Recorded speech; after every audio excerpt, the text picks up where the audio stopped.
dos capítulos mais sombrios da história da medicina aconteceu em meados da década de 60, na Alemanha. Na verdade, tudo começou quando foi descoberta em um laboratório uma substância que tinha efeito hipnótico e sedativo, a talidomida. Pouco tempo depois, descobriu-se que a talidomida também diminuía os enjoos e náuseas das gestantes, principalmente no primeiro trimestre da gravidez, época em que muitas mulheres sofrem com este tipo de sintoma. Coincidentemente, começaram a surgir relatos de malformações congênitas em bebês, como a ocorrência de membros encurtados ou ausentes, deformações faciais e problemas nos órgãos internos. Muitos desses bebês morriam nos primeiros dias de vida, e os que sobreviviam apresentavam deficiências graves. A tragédia foi tão alarmante que, até hoje, algumas das vítimas da talidomida recebem pensão do Estado alemão. E a questão é discutida em sites jurídicos como exemplo de responsabilização de agentes da área de saúde.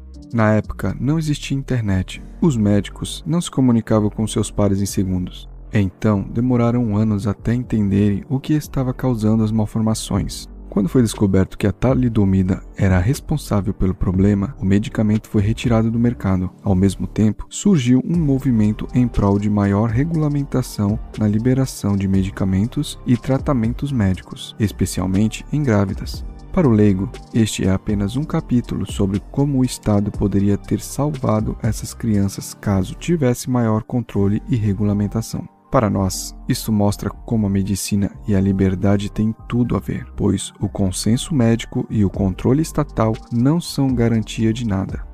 Mas antes de continuarmos, inscreva-se no nosso canal, curta e compartilhe este vídeo, torne-se membro do L de Liberdade para ter acesso a conteúdos exclusivos.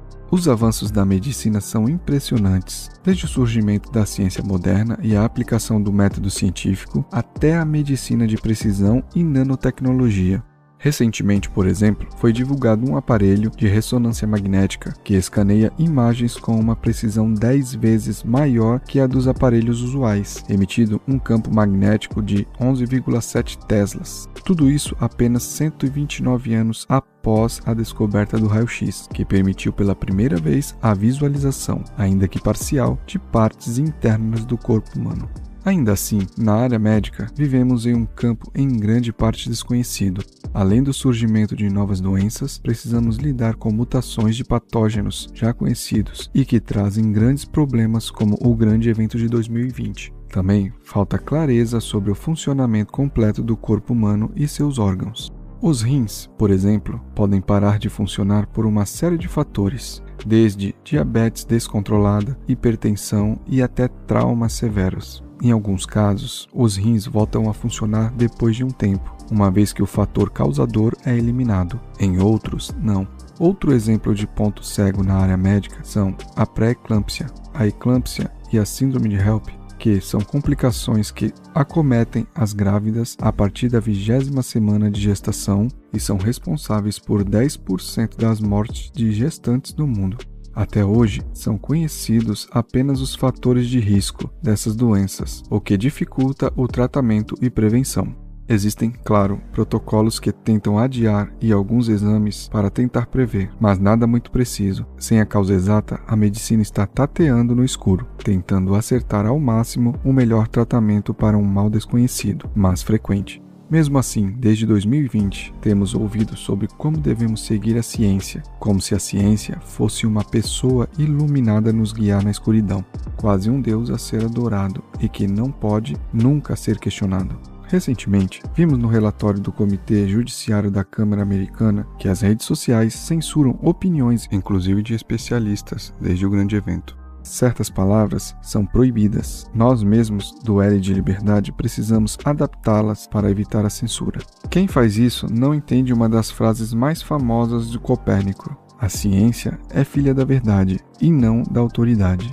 Questionar um trabalho científico deveria ser desejado, pois apenas quando é posto à prova por verdadeira oposição armada com fatos é que qualquer teoria tem a oportunidade de se mostrar verdadeira. Um termo bastante usado em algumas áreas é o consenso científico, lindo de falar.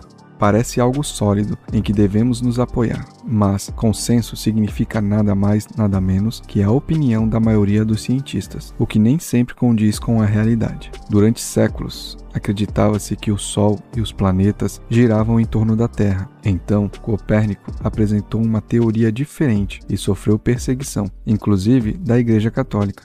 Demoraram décadas e o trabalho de diversos outros cientistas para que as ideias de Copérnico fossem aceitas. As questões médicas são mais complexas ainda, pois as decisões podem definir a vida ou a morte de pessoas. Não fico confortável em saber que decisões importantes sobre a minha saúde dependem da votação de especialistas, por mais estudados e inteligentes que eles sejam. Não é por nada. Sou brasileiro. Aqui não confio em voto, político, poder judiciário, Estado e em bobear com o meu celular na rua. A boa notícia é que estamos entrando na era da informação descentralizada e distribuída, e a informação está na palma da minha mão na internet. Claro, por mais que eu estude, não consigo me formar em medicina, no máximo em 18 temporadas do Grey's Anatomy.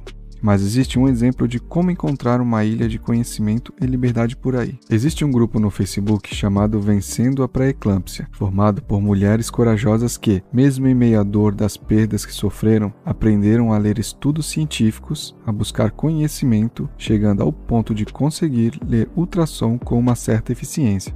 Elas orientam mulheres em situações semelhantes, ensinando-as a questionarem os médicos, buscando o melhor tratamento. Já as vi evitarem tragédias apenas com seu conhecimento e conselhos certeiros. São verdadeiras guerreiras da liberdade. Não a liberdade econômica que sempre citamos e que é uma das bases do libertarianismo, mas a liberdade de escolher o tratamento médico que o paciente julgar adequado. Pois, em última instância, apenas o paciente é quem pagará com a vida caso algo saia errado. Nem todo mundo consegue compreender todas as informações, nem todo mundo tem tempo e disposição para estudar tão a fundo uma doença ou exame, ou mesmo quando é a nossa própria pele que está em risco.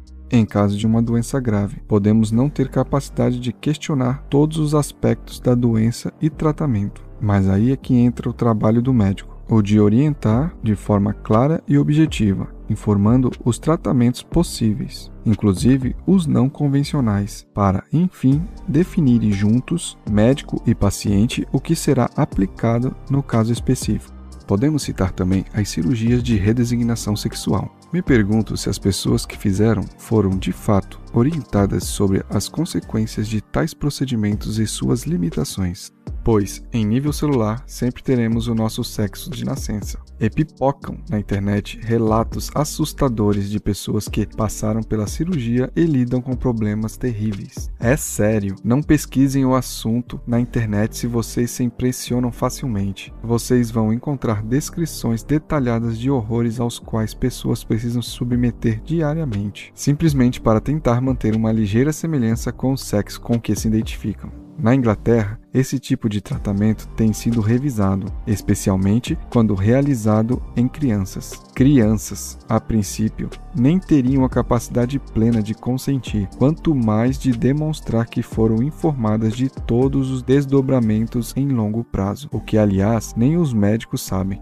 Não quero, entretanto, diminuir a importância dos profissionais da saúde. Muitos são heróis que se dedicam a ajudar pessoas no seu momento de maior fragilidade. Outros estão muito interessados no dinheiro ou fama, embora possam fazer um importante serviço para a sociedade. Tá tudo bem, em um livre mercado, as pessoas definirão o que é importante e o que não é. Quem prestar o melhor serviço será recompensado. Este é mais um aspecto da liberdade pelo qual os libertários podem escolher caminhar. Assim como somos contra terceirizar nosso dinheiro e entregar nosso poder de decisão ao Estado, é importante repensar se, nas questões médicas, estamos cometendo os mesmos erros dos socialistas, ou seja, se estamos entregando o poder para terceiros decidirem o que é melhor para nós. Este vídeo foi o resultado da colaboração entre Suricato Curioso, Santista Libertário e Quinta Essência. Faça o único L que importa, o L de liberdade. Até o próximo vídeo.